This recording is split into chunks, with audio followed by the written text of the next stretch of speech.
Hello everyone, आप सबका एक बार फिर स्वागत है हमारे यूट्यूब चैनल एसएल हिल क्लासेस में। तो दोस्तों, आज हम सॉल्व करने वाले हैं 10th क्लास की एनसीईआरटी बुक का चैप्टर फर्स्ट। तो चलिए वीडियो शुरू करते हैं। और हाँ दोस्तों, वीडियो शुरू करने से पहले अगर आपने अभी तक हमारे चैनल को सब्सक्राइब नहीं किया है तो प्लीज़ सब्सक्राइब कर लें और इसे लोगों के साथ शेयर कर दें। तो चलिए वीडियो शुरू करते हैं। मेरे प्यारे दोस्तों, इस वीडियो में हम चैप्टर 1 रियल नंबर वास्तविक संख्याओं का अध्ययन करेंगे। और इसके पहले हम बता दें कि सभी बोर्ड ने लगभग सिलेबस चेंज कर दिया है। एनसीईआरटी में जो कुछ सिलेबस था उसको कम कर दिया गया है। तो कम कर दिया गया है तो आपके पास नई किताबें होंगी। अगर आपके पास नई किताबें नहीं है तो पुरानी किताबों से ही बन जाएगा। हम बता देंगे क्या पढ़ना है। तो यहाँ पे सबसे पहले ध्यान दीजिए मेरे प्यारों कि यहाँ पर हमें पढ़ना है chapter 1 real number, new syllabus. तो अब हम नए पैटर्न के आधार पर पढ़ाएंगे। तो न्यू सिलेबस के आधार पर आपकी जो एक्सरसाइज है, आपकी जो 1.1 एक्सरसाइज थी, इसको हटा दिया गया है।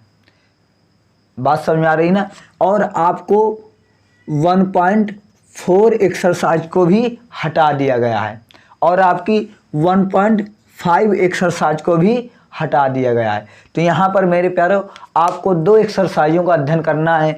एक 1.2 एक्सरसाइज और 1.3 एक्सरसाइज का अध्ययन करना है। तो आज इस वीडियो में हम एक्सरसाइज 1.2 को सीखेंगे। ये पुरानी किताब के अकॉर्डिंग है। अगर आपके पास नई किताब है तो आपकी नई किताब में लिखा होगा एक्सरसाइज 1.1। ये वाली एक्सरसाइज नई किताब में यानी न्यू बुक में ये जो 1.2 एक्सरसाइज है ये न्यू बुक में 1.1 एक्सरसाइज के रूप में दी गई होगी। अगर आपके पास नई बुक है, अगर आपके पास नई बुक नहीं है तो कोई दिक्कत नहीं, पुरानी बुकों से पढ़ने में मज़ा आएगा। बस उसको हम बता दिया करेंगे। ये क्या होगी 1.2 एक्सरसाइज को हम, अगर पुरानी बुक है तो निकाल लीजिएगा। 1.2 एक्सरसाइज ही नई किताब में 1.1 एक्सरसाइज है। तो आई होप आपको ये छोटी छोटी बातें समझ में आई होगी।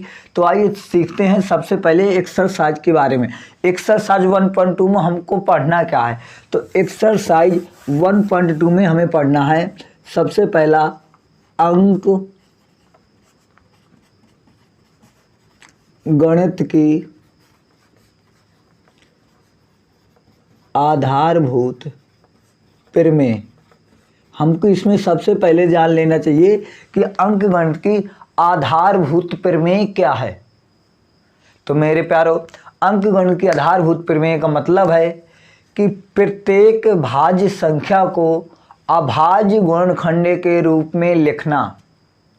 दोबारा सुन लीजिए, प्रत्येक भाज्य संख्या को अभाज्य गुणनखंड के रूप में लिखना ही क्या कहलाता है, अंकगणित की आधारभूत प्रमेय। यानी आसान शब्दों में कहें तो यहाँ पर हमें लासा और मासा का अध्ययन करना है।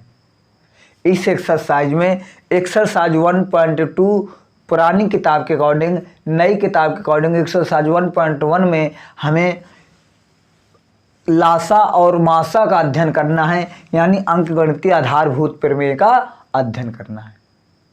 आई होप ये बातें समझ में आ रही होंगी। तो आइए सब लोग किताब लेके बैठे और निकालें एक्सरसाइज। जिनके पास पुरानी किताब है तो वो निकाल ले एक्सरसाइज 1.2 और जिनके पास नई किताब है वो निकाल ले एक्सरसाइज 1.1। तो आइए देखो करते हैं सवाल।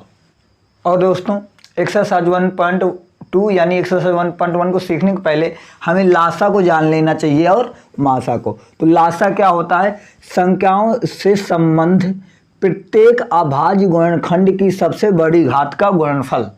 लासा को कैसे निकालते हैं, संख्याओं से संबंधित जो प्रत्येक अभाज्य गुणनखंड होगा उसका सबसे बड़ी घातों का क्या कर देना है, गुणनफल कर देना है। तो अब आपको ये समझ में नहीं आ रहा होगा तो ऐसे समझ लीजिए कि आप जब लासा निकालते हैं और फैक्टर करके लिखते हैं तो जो मिले उनको भी लिखना है और जो ना मिले उनको भी लिखना है। मासा में क्या होता है, सबसे छोटी घात का गुणनफल, यानी जो मिले केवल उन्हें भर लिखना है। अभी लगाएंगे तो बहुत इजी तरीके से समझ में आ जाएगा। और एक सूत्र और होता है, अगर हमको HCF निकालना है, A और B दो संख्याएं हैं, तो क्या हो जाएगा, दोनों संख्याओं का गुणनफल बटे एलसीएम। एक ये सूत्र होता है, इस सूत्र से हम एलसीएम भी निकाल सकते हैं और HCF भी निकाल सकते हैं। अगर HCF निकालना है तो HCF निकल आएगा, एलसीएम निकालना है तो एलसीएम निकल आएगा। तो जल्दी से स्क्रीनशॉट ले लीजिए। फिर आइए करते हैं एक्सरसाइज 1.2 पुरानी किताब के अकॉर्डिंग और नई किताब के अकॉर्डिंग एक्सरसाइज 1.1 को। देखिए एक्सरसाइज 1.2 पुरानी किताब के अकॉर्डिंग और नई किताब के अकॉर्डिंग 1.1। तो 1.1 के पहले सवाल में कही रहा है कि निम्नलिखित संख्याओं को अभाज्य गुणनखंड के गुणनफल के रूप में व्यक्त कीजिए। यानी जो संख्याएं दी गई हैं इनको अभाज्य गुणनखंड के गुणनफल के रूप में व्यक्त करना है। तो सबसे पहली संख्या हमारे पास क्या है, 140। इसको हमें अभाज्य गुणनखंड के रूप में लिखना है। तो हम क्या करेंगे, सीधा सा 140 को इस तरीके से बनाएंगे और इसका फैक्टराइजेशन कर लेंगे। तो क्या आ जाएगा, 2 7 14, 0 2 3 6 2 5 10। अब किससे कटेगा, 5 10, ये बन गए। तो ये रफ्कार होता है। तो यहाँ पर हम क्या लिख देंगे, बराबर आ जाएगा 140 को जब हम अभाज्य गुणनखंड के रूप में लिखेंगे तो कौन कौन होंगे हमारे, 2 × 2 × 5 × 7। ये इसी को हम ऐसे भी लिख सकते हैं, 2 2 हैं तो ये क्या बन गया, 2 की घात 2 × 5 × 7। ये आ गया हमारा आंसर। हो गया पहले का पहला। अब पहले का दूसरा देख लीजिए। हमको नंबर दिया गया है 156। इसको भी यहाँ से पहले ये निकाल लेंगे, कितना आ जाएगा, 2 7 14, 2 8 16। 2 से फिर डिवाइड हो जाएगा, 2 3 6, 2 9 18। अब कितने से डिवाइड होगा, 3 से, 3 3 का 9 3 3 3 9। अब कितने से डिवाइड होगा, 13 से। तो 156 के अभाज्य गुणनखंड कौन कौन हो गए, 2 × 2 × 3 × 13। इसे भी हम वैसे लिख सकते हैं, ये 2 2 हैं तो आ जाएगा 2 की पावर 2 × 3 × 13। कितना इजी है, कठिन है कुछ, इधर ध्यान से देखो, समझ में आ रहा है ना। आइए अब और अगला देख लेते हैं। तो अब अगले में देख लेते हैं, हमारा अगला नंबर है हमारे पास, तीसरा नंबर हमको दिया गया है। तीसरा है हमारे पास, इसको लिखना है। तो आइए सबसे पहले इसका निकाल लेंगे, 38 25 का लस। देखो इधर ध्यान से गौर से देखो, और आपको अगर वीडियो पसंद आ रही है तो लाइक कर दो, अगर सब्सक्राइब नहीं किया तो प्लीज़ सब्सक्राइब कर लो। देखिए यहाँ पर क्या आ जाएगा, 2 अंजा यानी 2 1 9 2, 1 बचा तो 2 9 18, 2 1 9 2। ये 2 से तो कटने वाला है नहीं, क्योंकि लास्ट में क्या आ रहा है, 5 आ रहा है। बात समझ में आ रही है ना, लास्ट में क्या आ रहा है, चलो 5 से काट देते हैं। 5 7 35, कितना बचा, 3, इधर जाएगा 32 बन गया। तो 5 6 का 30, कितना बचा, 2, तो 5 25।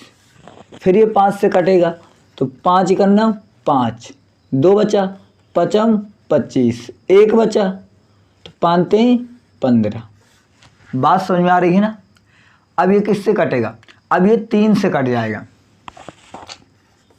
3 5 15 और 3 1 9 3। ये भी अभी किससे कटेगा, 3 से कट जाएगा।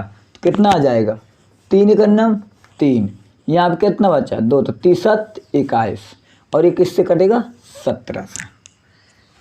तो कहने का मतलब हम मेरे प्यारों कि 38 25 के कितने गुणनखंड हो गए, पहले छोटी वाले लिखो।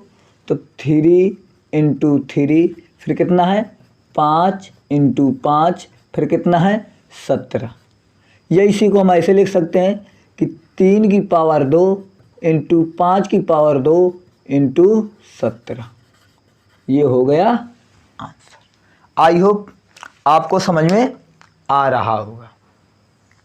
तो मेरे दोस्तों ये हमने 3 करवा दिए, कितने इजी थे।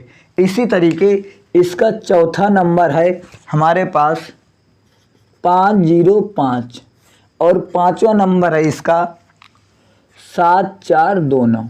तो ये दोनों आपको करना है और कमेंट बॉक्स में बताना है हमें कि ये आया कि नहीं आया। आई होप आपको ये प्रश्न समझ में आए होंगे। दोस्तों आज की वीडियो में इतना ही रहेगा। अब इसके हम अगले प्रश्न नंबर, ये प्रश्न 1 सॉल्व कर दिया है, प्रश्न 2 से हम अगली वीडियो में लगाएंगे, यानी कल की वीडियो में मिलेगा। तो आई होप अगर आपको ये वीडियो पसंद आई होगी तो वीडियो को लाइक कर दें, शेयर कर दें, और अगर आपने अभी तक हमारे चैनल को सब्सक्राइब नहीं किया है तो प्लीज़ आपसे रिक्वेस्ट है कि हमारे चैनल को सब्सक्राइब कर लीजिए और लाइक कर दीजिए, और इसे अधिक लोगों के साथ शेयर करिए ऐसी मज़ेदार मैथ पढ़ने के लिए। और अगर आप ये वीडियो फेसबुक पेज पर देख रहे हैं तो हमारे पेज को फॉलो कर लीजिए।